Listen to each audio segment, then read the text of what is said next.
Hello everybody, this is Austin Hoggett here to give you your newest lecture from Chapter 5 from our OpenStax Intermediate Algebra textbook. Today's section is going to focus on exponentiation and the properties that come out of some assumptions that we make about how exponentiation works and a few of our definitions. So we'll really just be looking at different variations on these properties. I'll give a few examples, and at the end we'll try to tie all this together in one sort of complex question or two about how we simplify expressions involving several of these properties. So simplifying these expressions really boils down to understanding how exponential notation works. So let's recall how this is sort of done. If I have some base value, and it doesn't necessarily have to be a value, I mean it could be a algebraic expression, a numeric value, or just some variable raised to an exponent. And the raised to implies that we're performing some operation, in this case multiplication. So exponentiation is really a shorthand way of describing the multiplication of some base value. And so we use that to write it in this particular notation. Let's say I have a base of 2 raised to, let's say, the 4th power. This implies that I'm going to take the base value and multiply itself 4 times. So the expanded version of this would be 2 times 2 times 2 times 2. And we could do the multiplication with this. We get 2 times 2 is 4, 4 times 2 is 8, and then 8 times 2 ultimately gives me 16. So there is a measure that we can give to this. 2 to the 4th simplifies or reduces to 16 in the same way that 2 multiplied together 4 times would give us 16. So that's our basic format of the exponential notation. And what you'll see here is a list of sort of properties that come about as a result of how we use this definition. And in no particular order will I present these, but through each of these I'll try to tie in the thread of that exponential notation. So our first property that we'll look at together here is the product property. And ultimately this is what we want to perform. We've seen how to add and subtract like terms. Ultimately what we'd like to do is actually be able to do multiplication and division, more complex operations on these types of expressions. So here we're faced with the product property, namely how we multiply two same base expressions with different exponents. So the heuristic rule is in the corner here. If I have two same base terms multiplied together, the shorthand rule here is to simply add the two exponents of what they are. But let's explore this a little bit further to understand why that is the case. So my first example, part A here, asks me to simplify the expression 2 to the 3rd power multiplied by 2 to the 2nd. So let's look at our first expression, 2 to the 3rd. Based on our exponential notation, 2 to the 3rd suggests that we would just want to take our base and multiply it together 3 times. And for 2 to the 2nd, I could argue that's basically the same thing, except instead of multiplying the base together 3 times, I'm multiplying just twice. So in total, I just have the multiplication of 2 5 times. And so we can sort of collapse this expanded version back together and say that the answer is therefore 2 to the 5th, right? In other words, this matches nicely with our heuristic. If you look at the exponents here, I should understand that my answer should be 2 to the 5th based on this rule. And this works the same if I have variables instead of numeric values. Here we have something similar, except now it's y squared, which again by exponentiation should be y multiplied by itself twice, times y to the 3rd, which again is y just multiplied 3 times instead of twice. So in total we still have some y, our original base, to the 5th power. Let's look at a couple more examples. But again, all of these sort of derive from that basic premise of how we perform the exponentiation. Two more examples we show here. Now, what happens if we introduce some coefficient into the problem? So in our first example, or our first expression, 2a to the 7th power times 3a. Notice that the exponent on that second term, 3a, is actually sort of suggested by not being there to be 1. Much in the same way that we don't write a coefficient of 1 in front of some variable, we can suggest that the exponent value for a variable that doesn't show an exponent is just 1. And so when I perform this operation, I'm actually going to focus on, initially at least, these coefficients. 2 times 3 should give me 6. And so what I'm left with now is the expression a to the 7th times a, and I'll write out explicitly my exponent a to the 1st. So as we saw a second ago, a to the 7th, I could expand into a format of a multiplied together 7 times. And if I'm multiplying then again another a, well then I have 8 a's in total, or 8 factors of a. And so ultimately I get something like 6a to the 7 plus 1, or 8th power. And that is my simplified expression. This property of being able to multiply same bases together holds true despite however many terms we have. So in the second example here, again I'll focus on what would be my coefficient ultimately. And the very first term, x to the 12th, has a coefficient of 1. And 1 times anything is just whatever we multiplied by, so I'll sort of ignore that. Given the other two coefficients, however, I have 2 times 6 is 12. And finally, we'll just add together the exponents for our solution. So x to the 12th times x to the 4th times x to the 3rd. Well, 12 plus 4 gives me 16, and then multiplying by x to the 3rd, I add 3 more to get x to the 19th power. So simply adding together the exponents and then squashing together in this format is a short heuristic rule to get to an answer here. I don't expect you to write out an expanded form every time that you're trying to answer these questions, but I think it helps to get a fundamental understanding of what you're actually performing before you forget about that and just start using the shorthand rules. So let's look at another property here. This is the quotient property. It is more to do with division, but it ultimately works out in a similar fashion. To understand the heuristic rule, again, we dial back towards the beginning where we talk about what does it mean to do some expansion, right? So let's look at similar features in this property. Let's start with an example like 2 to the 3rd power divided by 2 to the 2nd. So again, I'm going to focus in on what does it mean to take some base to the 3rd power or 2nd power, whatever power we have. Well, 2 to the 3rd, we would say, is the same as 2 multiplied together 3 times. And 2 to the 2nd, again, is just 2 times 2. So ultimately what we end up with there is a situation where we have common factors in both the numerator and denominator. We've created a fraction, in other words.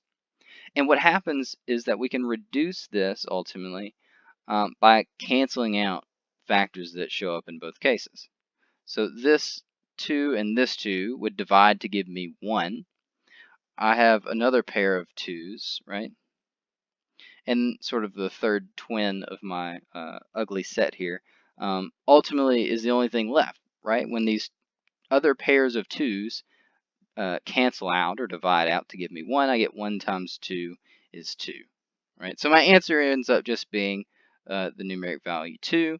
And of course, we could understand how to quickly get there with the heuristic rule that says just simply subtract the exponents. Take the numerator value and subtract away the denominator exponent, right? So 2 to the 3rd, that exponent of 3 would be subtracted by 2 to get me 2 to the 1st. In other words, just 2. Right? And so I could perform this regardless of actually whether or not this term or this exponent is larger or smaller than the bottom one. You might actually end up with a negative exponent. And we'll talk about what that means in a little bit. For now, let's look at a couple more exercises. these two expressions we're asked to again simplify, and based on our heuristic, we know, for instance, in part A, that really all we need to do is figure out the difference between the numerator value and the denominator. So 43 minus 37 will give me y to the 6th. And if I were to write y to the 43rd in expanded form, it would, one, take up way more space than I have available here, so it's a bit impractical. But we would find that it would cancel, or they would cancel, with 37 y's in the denominator. And so ultimately what would be left with are 6 of the y's that don't divide out to give me 1, which makes sense, again, based on that exponentiation rule. And now part B here is where I wanted to note instances where we still perform the procedure as we did a second ago. Here we have m to the 7th over m to the 15th. And so my heuristic says that we subtract 7 minus 15. Notice that I haven't changed the order of how I perform this operation. But in this case, I get m to the negative 8. So that really is my answer, m to the negative 8. And we'll see a little bit more clearly in another property what that negative exponent actually suggests. If you think about it in terms of how we started this conversation with the exponential notation, m to the negative 8th suggests that we're multiplying our base value together negative 8 times, right? Which maybe doesn't quite make as much sense. But again, we'll see in another light this negative exponent. Another property we should start with first, though, is the zero exponent property. So this says that if a, meaning our base, is a non-zero number, anything raised to the 0th power is equal to 1. Now think about this for a moment in light of what we just showed in the last example. So for instance, how would the equation, or rather, how would I simplify the expression 3 to the 3rd over 3 to the 3rd? Based on our last observations, the answer should just be that I take the same base and subtract the numerator exponent from the denominator exponent. Well, that would give me 3 to the 3 minus 3. In other words, 3 minus 3 is 0, so I get 3 to the 0. Well, let's consider this exponent form real quick. 3 cubed is 3 times 3 times 3, which is 27. And my denominator value is exactly the same, so I get 27 over 27. So it makes sense that these are equal in nature. And in fact, is how we sort of proof to ourselves that anything raised to the 0th power gives me 1. So for part A and part B here, 9 to the 0th power is 1. And so 2 would be n to the 0. So hopefully this again makes sense in the context of not only just another one of our rules that we talked about a second ago, but conceptually as a ratio of values that happen to be the same, right? Some constant over itself should equal to 1. So now let's talk about this negative exponent that we mentioned earlier. Our heuristic rule for a negative exponent says that if we have some base raised to a negative integer value, and the base here happens to not be 0, for this property, we have to claim that whatever our base is does not happen to already be a 0 value. So if we have something raised to a negative exponent, that is equivalent to the inverse of that particular exponent raised to now a positive integer value, right? So if I gave you a question such as, find me x to the 3rd over x to the 5th. Based on the heuristic rules that we saw a second ago, this is going to give me x to the 3 minus 5. In other words, my answer ultimately is x to the negative 2. So let's consider both of the heuristics that we've mentioned so far. The one that derives the answer in this case was where we said if I have the same base raised to different exponents, my answer should be just simply the difference, right? And what we're showing here is the heuristic that I can rewrite any negative exponent as 1 over the same base to now a positive exponent. So consider the exponentiated format of something like x cubed over x to the fifth. X cubed would be x multiplied together 3 times.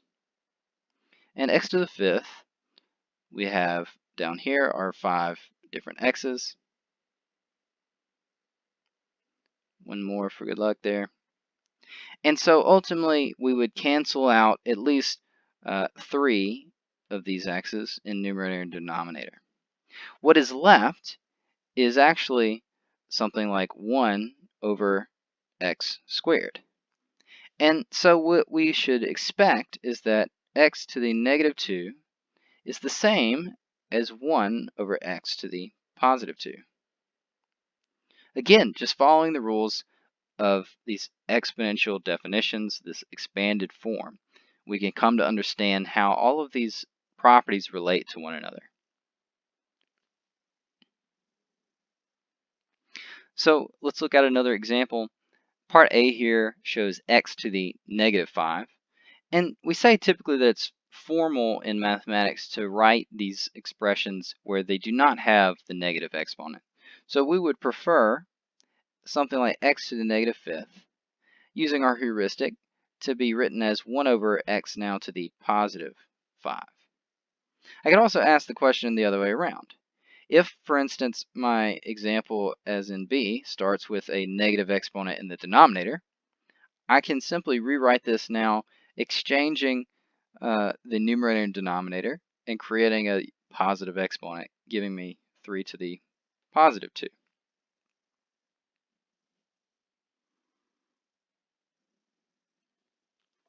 Continuing this particular property into the topic that we see here, if I have some fraction raised to a negative exponent, it suggests to me in the heuristic here that I will take that same fraction but find the reciprocal and then give it now a positive exponent, right?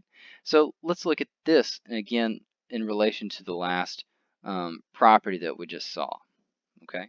So let's say I have a fraction of 3/5, like this, and I want to raise it to the negative 2 power.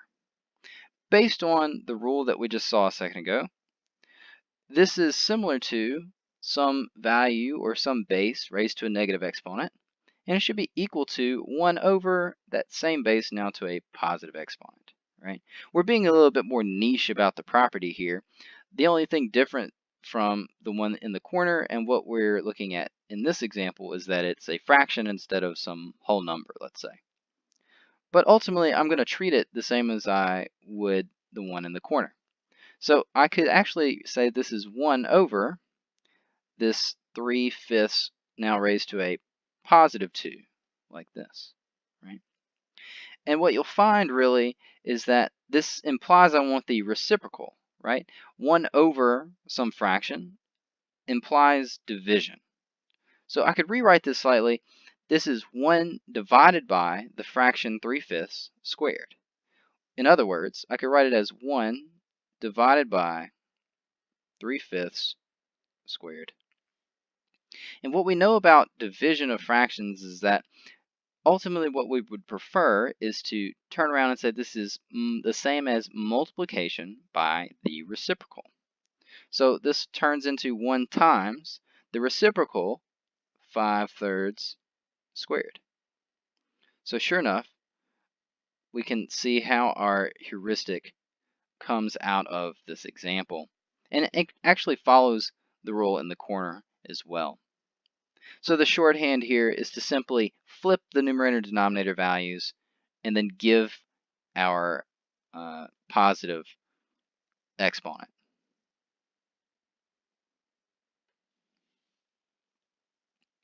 So here's a couple more examples.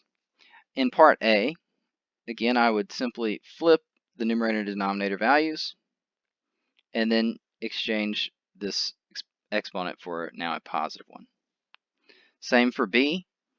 Now it has a negative sign here, but I'll maintain that negative sign and simply flip the numerator and denominator values, and now I have a positive exponent. So those are my simplified expressions for A and B. So taken on their own, each of these expressions is fairly simple. What becomes complicated is when we start compounding them. And you could argue that the first property here, the power property, is the one that begins this sort of complication. So if I have some particular expression that's already being raised to an exponent, and I want to raise it to another exponent, how do I do that? Let's look at an example here so we can understand this heuristic that's given a little bit more clearly. And again, I'll use the basic definition of that expanded form to more clearly understand this. So let's use something like x to the second power. I have this expression x squared, and I actually want to raise it to the third power. Well, based on the exponentiation rule, we take whatever our base is, and we multiply it together based on the exponent, right? So our base in this case is the expression x squared. So x squared raised to the third is the same as x squared multiplied by itself 3 times. And what you might suggest from here, or begin to understand, is that x squared itself could be reduced. Each x squared is x times x. So in fact, when I write this out in its fully expanded format, it's clear that I have 6 factors of x. Recondensing this back down into an exponential form, the solution should be x to the 6th power. Now, a nice heuristic for understanding how to get there more quickly is to know that I can multiply those exponents together to get to my answer. So x squared raised to the third power gives me x to the 6th because 2 times 3 as the multiplication process of those exponents is what gets me to that solution. So a few more examples here. In part A, we have y to the 5th raised to the 9th power. So that's y to the 5th multiplied together, multiplied by itself 9 times. In other words, we get y to the 5 times 9 in the exponent. So y to the 45. For part B, something similar now with a numeric value, we have 4 to the 4th power. Instead of trying to figure out by hand or calculator what 4 to the 4th power is, and then raising that large number to the 7th power, much easier it is to use this exponent rule. So 4 to the 4th times 7 is actually what my exponent should be. So I get 4 to the 28th power. And since that's such a large number, we can be a bit relaxed in how we show it. So 4 to the 28th is an acceptable way to write such a large value. In fact, that's what exponentiation is really helpful for, especially considering topics like scientific notation and the like. So extending this similar idea of having some value that's being multiplied together here, in this product to a power property, we see that the parenthetical is some expression of multiplication, and we want to raise this to some new exponent. You can think of this something similar to distribution, except for it's applicable to exponents, right? So the heuristic rule here says that I can actually raise anything inside the exponent, or excuse me, inside the parenthetical here, to that exponent, and it would be equivalent to my initial statement. So let's look at a simple example here. If I have something like 3 times x, and I want to raise that to the 2nd power, again, based on just our experience, we know that by definition this means that I should take 3x and multiply by itself twice. Now I could reorient this in any way that I like to understand it a little bit more clearly about how the heuristic falls out of this. Rearranging a bit, I can see that this is really 3 times x times x. And sort of condensing this back into an exponential format, 3 times 3 is the same as 3 squared, and x times x is the same as x squared. And so sure enough, we can see that this is very similar in function to the distribution pattern that we've seen for multiplication of polynomials. When we perform this, though, we can actually reduce something like 3 squared to 9. So 9x squared would be a little bit more formal way to show the simplified version of this example. Let's look at a couple more examples for this particular property. In part A, I have something similar to my original here. I have negative 3 times m times n, so 3 terms inside the parentheses, raised to the third power. And so I'm going to use my heuristic here that says I can just raise everything inside the parentheses to the third power. So I get something like negative 3 cubed times m cubed times n cubed. Now, negative 3 raised to the third power is something I can rewrite as just a single numeric coefficient. Negative 3 times negative 3 times negative 3 would be the expanded form. So given that I have 3 negative signs, my answer should ultimately be negative because 2 of the negative signs cancel, and I would end up with a positive 9 times a negative 3. And so I get negative 27 for the coefficient. And of course my two m and n values get placed at the end. For part B, this form performs similarly. We have 6k cubed raised to the negative 2. Now, despite the fact that I have a negative exponent here, I'm going to focus just on the property that we saw a second ago. So I'm going to use that product property, product to a power property here, where we just raise everything inside the parentheses to the negative exponent. So I get 6 to the negative 2 power times k cubed raised to the negative 2 power. Now, notice that I still have negative exponents here, and we actually have some more simplifying to do based on some of the properties we've already seen. So 6 to the negative 2 implies that we could rewrite this as 1 over 6 to the positive 2. And k cubed raised to the negative 2, we've seen how this works as a negative exponent, but when I multiply together here, there's another property that says we can say k cubed times negative 2. In other words, k to the negative 6 power. And just as in the 6 to the negative 2, I could rewrite this as a fraction where the exponent becomes positive. So if we're really looking to simplify this down all the way, I get 1 in the numerator, and 6 squared becomes 36k squared in the denominator. So you can see as we start to accumulate more and more properties that it requires several in each of these examples to actually reduce ultimately to a simple form.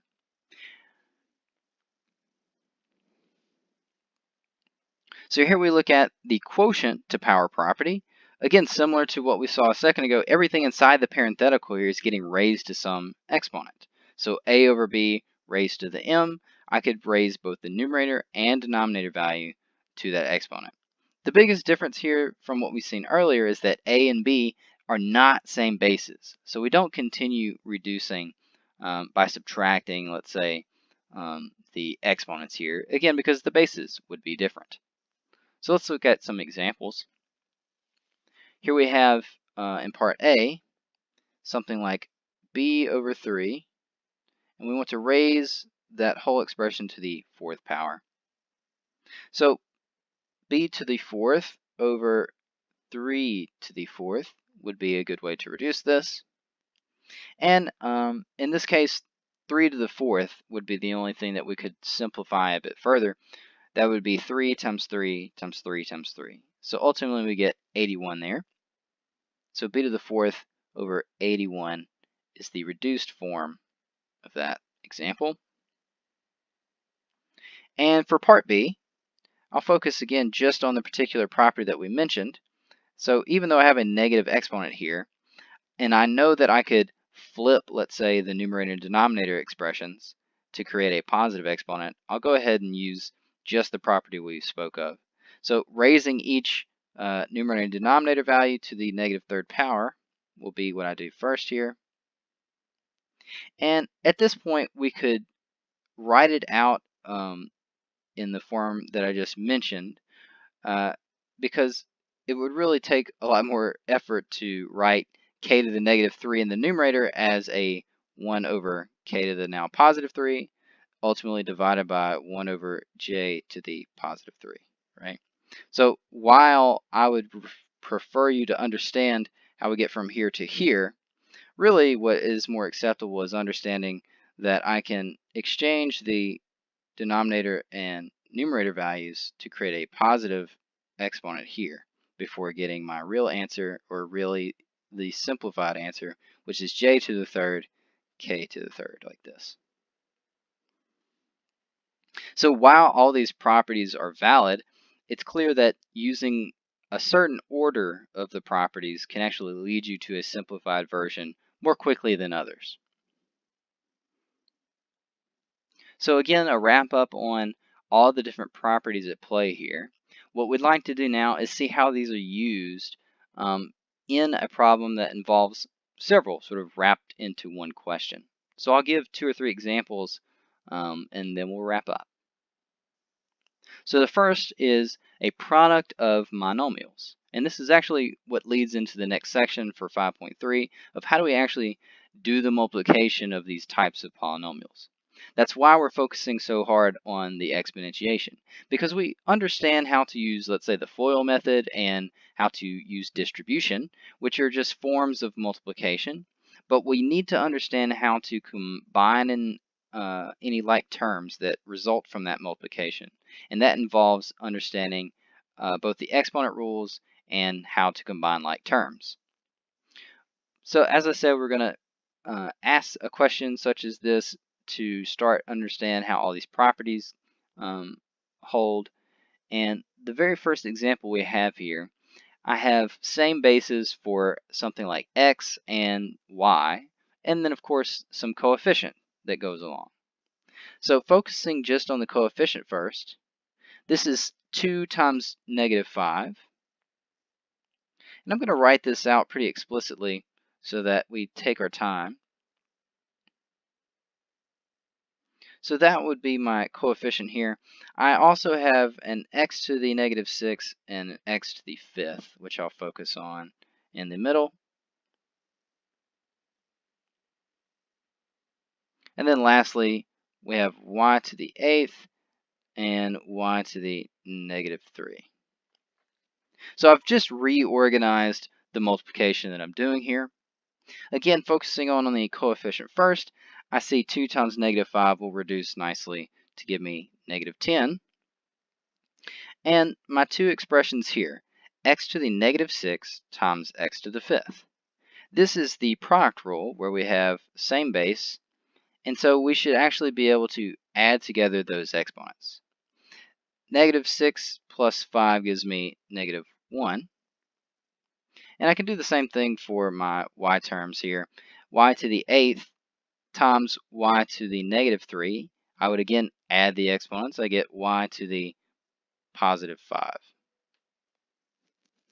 So again, this is the rule that says if we have the same base being multiplied together, the heuristic is to simply add the two exponents. And lastly, what we'll need to simplify this all the way is the rule that shows what happens if we have a negative exponent. I can rewrite this as 1 over that same base now to a positive exponent. So I'm highlighting the particular rules that I'm using for this example.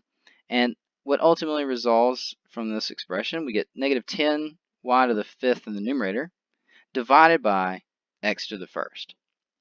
So that middle term, x to the negative 1, really becomes 1 over x. And since I'm doing multiplication here, I can resolve this and write it in a nice, neat format, such as you see here. So we only use 2 rules here. Let's use another more complicated example. So here I actually see there is both a product rule happening, there's some expressions that are already raised to an exponent being raised to yet another exponent, there's division, so there's a lot going on in this example. And as I mentioned, you can sort of identify several different properties and let that sort of guide your way into simplifying. For myself, the first thing I'll notice in this is that I have the exponentiation of yet something that's already being exponentiated. And this rule states that I can find a short answer by simply multiplying the exponent values together. So in the numerator here, and as well as the denominator, I see at least 3 instances of this particular rule. So x cubed raised to the 4th would simplify to something like x to the 12th. And x to the negative 2 multiplied by 5 gives me x to the negative 10. My denominator value, I would get x to the 6 times 5, or x to the 30th. So there I've just seen 3 instances of this product to power rule. Another instance of the product rule here occurs where I have same bases being multiplied with different exponents. And we saw in the last example that this simply means I need to add the exponents together. So my numerator values is where this occurs. I get x to the 12 plus negative 10. In other words, I get x squared over x to the 30th. So this now, as it simplifies, starts giving me another rule. Here, if I have something raised to an exponent divided by another same base raised to a different exponent, my solution is to subtract the numerator minus the denominator exponent. So x squared divided by x to the 30th power simplifies nicely to x to the 2 minus 30, or x to the negative 28th. So there is yet a third heuristic rule that we need to simplify. And I said earlier on that it's actually informal to write the exponent as a negative value. And so we have our last heuristic here that says if I want to write some negative exponent a different way, I can exchange the negative exponent for a positive one if I put the value over 1. And so ultimately my answer here should be 1 over x now to the positive 28th value. So there's my simplified expression, right? So here you can see we actually had to use 4 different heuristic rules to be able to simplify all the way. And some of these can be done out of order, but the way I've presented it here I think is the most precise. Let's try one more example. And this one is quite the doozy. I've got, I think, a product rule, clearly, because there's 2 parentheticals. I see a negative exponent in several places. So how do I even begin here? Well, you might consider, first off, how everything inside the parentheticals might simplify before you try to do any exponentiation. So given that what we have here is full of things that will simplify in lots of different orders, it's best to just start at a place that you know you can start to simplify. For myself here, I'm going to simplify what's inside the parentheticals first, and then see what to do after that. So looking at my first parenthetical, I have in the numerator 2x y squared, divided by now x cubed y to the negative 2. So in my parentheticals here, I can see there's instances where I have a same base with different exponents. So again, sort of noting which rule to use here. I should simplify each parenthetical by subtracting exponents from those like bases. So I'll stay with squaring everything here, but I get in my numerator value here 2 stays the same, but I have x to the first over x cubed, which would be x to the negative 2, and y squared over y to the negative 2, I would actually get something like 2 minus a negative 2. In other words, I get y to the fourth. In my other exponent, I have it being raised to the negative 1. And my coefficient here will still be 12. Reducing again, I have another x over x cubed. In other words, another x to the negative 2. And this time I have y cubed over y to the negative 1. And that would give me 3 minus a negative 1. In other words, another y to the fourth power. Okay, so we've used simple reduction of the fractions so far. Another heuristic rule says that I can take everything inside the parenthetical and raise each of those to whatever exponent I have. So this is again something similar or akin to distribution. I'll take now each of my parentheticals and raise them to whatever exponent is given by that particular term. So the first parenthetical here, I have 2 squared times x to the negative 2 squared times y to the fourth squared. And in my second parenthetical, I have 12 to the negative 1 times x to the negative 2 raised to the negative 1 times y to the fourth raised to the negative 1. Okay, so in this case, I've used my heuristic here, and what falls out of that is another long string of terms that then need to be reduced. So sort of ignoring the negative exponents now, I can adjust that last. What I do see, however, that I want to simplify are things like some exponent that's being raised to yet another exponent. So my answer should be to multiply those exponent values together. So 2 squared, we can go ahead and simplify that to get 4. My next term, x to the negative 2 squared, suggests that I should multiply those exponents, so I get x to the negative 4. And y to the fourth squared would be y to the 8th. Now my exponent over here, 12 to the negative 1, I'll go ahead and simplify that using our negative exponent rule. So a to the negative n is the same as 1 over a to the positive n, while I'm noting my exponent rule. So we get 1/12. So x to the negative 2 raised to the negative 1. When I multiply those exponents, I actually get x positive 2 now. And the last term here, I get y to the negative fourth by multiplication. So I'm going to reduce this using the negative rule again and sort of understand how this simplifies further. So in the numerator value, I get 4 y to the 8th and x squared. For my denominator, I get 12 x to the positive 4 and y to the positive 4. So now we're actually back to reducing using this heuristic here. 4 over 12 would simplify to 1/3, where 3 would be in the denominator. My y values, y to the 8th over y to the 4th, would reduce to just y to the 4th. And x squared over x to the 4th would reduce to 2 minus 4, or in other words, x to the negative 2.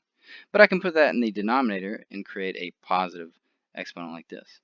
So y to the 4th over 3x squared becomes my simplified answer in this instance. So there was a ton of properties built into this question, as were in the other two.